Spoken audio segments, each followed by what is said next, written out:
नमस्कार दोस्तों, स्वागत है आपका मेरे चैनल कॉमिक्स लाइफ में। शुरू करते हैं मनोज कॉमिक्स की एक और मज़ेदार कॉमिक्स, चंद्रकेतु और मलिका पार्ट 3। फिर क्या करेगा तू। विवाह वाले दिन मैं मलिका को अपने साथ लेकर पांचाल देश से रफू चक्कर हो जाऊंगा। तब तुम देखना कि आदित्य सेन व सौमित्र सेन किस प्रकार मुंह की खाकर देवनगर वापस लौटते हैं। लेकिन मलिका को साथ लेकर तुझे पांचाल देश से भागने की क्या आवश्यकता है? तो उसके साथ अपने घर में भी तो छिपकर रह सकता है। माँ, मलिका को महल में से गायब पाकर राजा सूर्यवल्लभ का सीधा संदेह मुझ पर ही जाएगा और वे मुझे तलाश करने यहाँ आएंगे। इसलिए कुछ समय के लिए इस राज्य से भाग जाना ही हमारे लिए श्रेष्ठकर होगा। बेटा, तुम्हारी योजना सुनकर तो मेरा दिल घबरा रहा है, कहीं तुम किसी विपत्ति में न फंस जाओ। माँ, तुम घबराओ नहीं, ऐसा कुछ नहीं होगा। उधर राजा सूर्यवल्लभ का भेजा हुआ दूत पत्र लेकर देवनगर के राज दरबार में पहुंचा। महाराज को दूत का प्रणाम स्वीकार हो। मैं पांचाल देश के राजा का दूत हूँ और आपके नाम उनका पत्र लेकर हाजिर हुआ हूँ। फिर दूत ने आगे बढ़कर पत्र राजा आदित्य सेन को थमा दिया। आदित्य सेन पत्र पढ़ने लगा। महाराज आदित्य सेन को प्रणाम। विदित हो कि राजकुमारी मलिका का पाणी ग्रह संस्कार 1 माह पश्चात पूर्णमासी के दिन तय हुआ है। आपसे अनुरोध है कि उचित समय पर बारात लेकर पांचाल देश पधारने का कष्ट करें। हम आभारी होंगे। भवदीय सूर्यवल्लभ। पत्र पढ़ने के बाद अपने महाराज से कहना कि पूर्णमासी के दिन हम खूब धूमधाम से बारात लेकर पांचाल देश आएंगे। जो हुक्म महाराज, कहकर दूत दरबार से रवाना हो गया। दूत के जाने के बाद एक मंत्री ने उठकर पूछा, महाराज, दूत किसके विवाह का समाचार लेकर आया था? युवराज कपिल सेन का विवाह पांचाल देश की राजकुमारी मलिका से तय हुआ है। दूत उसी का समाचार लेकर आया था। इधर चंद्रकेतु राजकुमारी मलिका से कह रहा था, मलिका, विवाह वाले दिन तुम्हें मेरे साथ यह देश छोड़कर कहीं दूर चलना होगा। मैं कुछ भी करने को तैयार हूँ। ध्यान रहे, यह बात किसी को कानो कान भी पता न चले। रमा के अलावा कोई और इस बात को नहीं जान पाएगा। ठीक 1 माह बाद पूर्णमासी के दिन देवनगर से एक भव्य बारात पांचाल देश पहुंची। राजकीय बाग में तंबू लगाकर बारात को ठहराया गया। एक तंबू में कपिल सेन, राजा सूर्यवल्लभ को इस बात का बिल्कुल भी संदेह नहीं होना चाहिए कि तुम चंद्रकेतु नहीं हो, वरना मामला गड़बड़ हो जाएगा। मैं इस बात का ध्यान रखूंगा ताऊ जी। आदित्य सेन और सौमित्र सेन इस समय बहुत प्रसन्न थे। सूर्यवल्लभ जैसे राजा से हमारा संबंध होने जा रहा है, यह हमारे लिए बड़े गर्व की बात है भैया। हाँ, तुम ठीक कहते हो। उधर राजमहल में रमा राजकुमारी मलिका से कह रही थी, राजकुमारी जी, विवाह बेला का समय नजदीक आता जा रहा है। अब आपको राजमहल छोड़ देना चाहिए। तुम ठीक कह रही हो रमा। इधर चंद्रकेतु अपनी माँ मालविका से कह रहा था, माँ, मुझे देर हो रही है, मलिका मेरी प्रतीक्षा कर रही होगी। जाओ बेटा, लेकिन एक बात का ध्यान रखना, घर शीघ्र ही लौटना, वरना मैं तुम्हारी प्रतीक्षा में पागल हो जाऊंगी। जैसे ही मालविका के पैर छूकर चंद्रकेतु जाने लगा, बेटा, सफर में तुम्हें धन की आवश्यकता पड़ेगी। रुको, मैं तुम्हें कुछ स्वर्ण मुद्राएं देती हूँ। तुम ठीक कह रही हो माँ, यह तो मैंने सोचा ही नहीं था। मालविका भीतर जाकर स्वर्ण मुद्राओं की एक थैली ले आई और चंद्रकेतु को थमा दी। चंद्रकेतु ने वह थैली अपने वस्त्रों में छुपाई और घर से निकल पड़ा। अपने साथ वह एक जोड़ी मर्दाना कपड़े भी लेकर चला था। उधर छिपते छिपाते राजकुमारी मलिका रमा के साथ राजमहल की 4 दीवारी के उस ओर पहुंची जहां एकांत था। राजकुमारी जी, इस सीढ़ी पर चढ़कर आप 4 दीवारी के ऊपर पहुंच जाइए। दीवार की दूसरी ओर एक रस्सी लटकी हुई है, आप उसके सहारे दीवार के दूसरी ओर उतर जाना। रमा, तुम्हारा यह एहसान मैं कभी नहीं भूलूंगी। जीवन में अगर तुम्हारी हमारी कभी मुलाकात होगी तो मैं तुम्हें इस कार्य का पुरस्कार अवश्य दूंगी। इतना कहकर मलिका सीढ़ी पर चढ़ने लगी।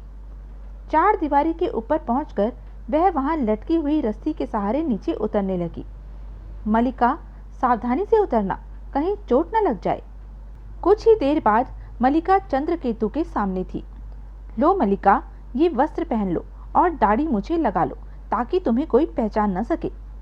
मलिका ने चंद्रकेतु से वस्त्र और मूछ दाढ़ी लेकर जैसे ही उन्हें अपने शरीर पर धारण किया, वाह मलिका, अब तुम्हें कोई भी पहचान नहीं पाएगा। चलो अब जल्दी से घोड़े पर बैठ जाओ। मलिका तुरंत दूसरे घोड़े पर बैठ गई और वे दोनों वहां से चल पड़े। कुछ दूर जाने पर, कौन हो तुम और इस समय क्यों घूम रहे हो? हम देवनगर के निवासी हैं और चंद्रकेतु की बारात में आए हैं। हम नगर में घूमने के लिए निकले हैं। ओह, हमसे भूल हो गई, हमें क्षमा करना। यह कहकर पहरेदार आगे बढ़ गए।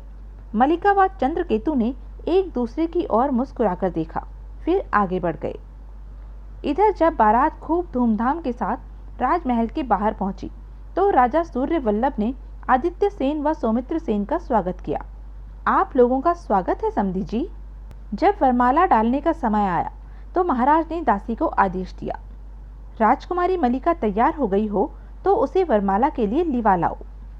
दासी तुरंत राजकुमारी मलिका के कक्ष की ओर बढ़ गई, लेकिन जैसे ही वह कक्ष के नजदीक पहुंची, क्या बात है, तुम सब लोग कक्ष के बाहर क्यों खड़ी हो?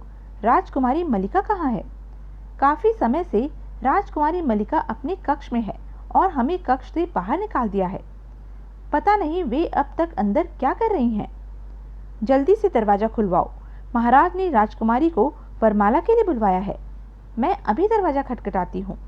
अगले पल, राजकुमारी जी दरवाजा खोलिए। जब बहुत देर तक खटखटाने के बाद भी कक्ष का दरवाजा ना खुला। क्या बात है, राजकुमारी जी दरवाजा क्यों नहीं खोल रही हैं? मुझे तो मामला कुछ गड़बड़ लगता है। इधर जब काफी देर हो गई और राजकुमारी मलिका वरमाला के लिए नहीं आई तो आदित्य सेन राजा सूर्यवल्लभ से बोले, राजन, राजकुमारी को आने में देरी क्यों हो रही है? हम स्वयं राजमहल में जाकर देरी होने की वजह जानकर आते हैं। सूर्यवल्लभ राजमहल में आए। क्या बात है, तुम लोग अभी तक राजकुमारी को लेकर विवाह स्थल पर क्यों नहीं पहुंची? क्षमा करें महाराज, राजकुमारी जी कक्ष में हैं और दरवाजा नहीं खोल रही हैं। क्या? ऐसा कैसे हो सकता है? मलिका भला कक्ष में क्या कर रही है? महाराज, हम दरवाजा खटखटाते खटखटाते थक गई, पर उन्होंने दरवाजा नहीं खोला। कुछ सोचकर सूर्यवल्लभ ने पास खड़े सैनिकों को आज्ञा दी, दरवाजे को तोड़ डालो। जो आज्ञा महाराज। कई सैनिक द्वार पर प्रहार करने लगे। कुछ ही देर बाद दरवाजा टूटकर भीतर जा गिरा और सूर्यवल्लभ तेजी से कक्ष में प्रविष्ट हुए। राजकुमारी तो यहाँ कहीं भी नहीं है, आखिर कहाँ जा सकती हैं? सूर्यवल्लभ परेशान से चारों ओर देख रहे थे। तभी उनकी दृष्टि एक कागज पर पड़ी। अरे, यह कागज कैसा रखा है? सूर्यवल्लभ ने तेजी से आगे बढ़कर कागज उठाया और जल्दी जल्दी उसे पढ़ने लगे। आदरणीय पिताजी महाराज, मैं अपनी इच्छा से राजमहल छोड़कर जा रही हूँ। चंद्रकेतु की इच्छा पूरी न करके आपने अपने वचन का उल्लंघन किया है, इसलिए मैं चंद्रकेतु के साथ स्वेच्छा से यह राज्य छोड़कर जा रही हूँ। कृपया मुझे क्षमा कर देना। आपकी बेटी मलिका। ओह बेटी, यह तूने क्या किया? तभी वहां महारानी ने प्रवेश किया। गजब हो गया महारानी, मलिका राजमहल छोड़कर चली गई। क्या? महारानी, मलिका ने ऐसा करके हमारी नाक कटवा दी है। अब आदित्य सेन को हम क्या जवाब देंगे? हमारे दरवाजे पर जो बारात आई बैठी है उसका क्या करेंगे? ओह मलिका, तूने तो हमारे माथे पर कलंक लगा दिया। यह तूने क्या किया बेटी? कुछ देर बाद, महाराज, अब तो एक ही रास्ता है, यदि आप आज्ञा दें तो बताऊं? जल्दी बताओ महारानी। मलिका तो चली गई, अतः अपनी आन बचाने के लिए हमें किसी अन्य लड़की को मलिका के वस्त्र पहनाकर विवाह स्थल पर ले जाना चाहिए। यानी कि हम आदित्य सेन को धोखा दें? इसके सिवा और कोई रास्ता भी तो नहीं है महाराज। उन लोगों को भला क्या पता चलेगा कि वधू के वेश में मलिका है या कोई और? ठीक है महारानी, हम हालात के हाथों मजबूर हो गए हैं। आज वक्त ही ऐसा आ पड़ा है कि छल से काम लेना पड़ रहा है। चिंता में डूबे हुए महाराज सूर्यवल्लभ महारानी के साथ कक्ष से बाहर आए। दासी कनक इस कार्य के लिए उत्तम रहेगी। इसे ही मलिका के स्थान पर वधू बना दें तो ठीक रहेगा। अगले पल सूर्यवल्लभ ने इशारे से दासी कनक को अपने पास बुलाया। कनक, तुम शीघ्रता से मलिका के वस्त्र पहन लो। तुम्हें अभी वधू बनकर विवाह मंडप में चलना है। महाराज। कनक महाराज की यह बात सुन हक्की पक्की रह गई। कनक को हक्की बक्की देख सूर्यवल्लभ ने उसे सारी बात बताते हुए कहा, कनक, हम तुम्हारा विवाह देवनगर के युवराज चंद्रकेतु के साथ कर रहे हैं। देवनगर में किसी को भी यह बात पता नहीं चलनी चाहिए कि तुम दासी कनक हो। जी महाराज। क्या दासी कनक का विवाह युवराज कपिल सेन से हो सका? चंद्रकेतु और राजकुमारी मलिका का क्या हुआ? क्या 20 वर्ष के बाद चंद्रकेतु यानी नागेश अपनी आयु पूरी करके नागलोक वापस जा सका? क्या चंद्रकेतु आदित्य सेन व सौमित्र सेन से बदला लेकर अपना राज्य वापस प्राप्त कर सका? यह सब हम जानेंगे अपनी अगली वीडियो करनी का फल में। तब तक के लिए बने रहें मेरे साथ, और हाँ, मेरे चैनल को लाइक, शेयर और सब्सक्राइब करना ना भूलें। धन्यवाद।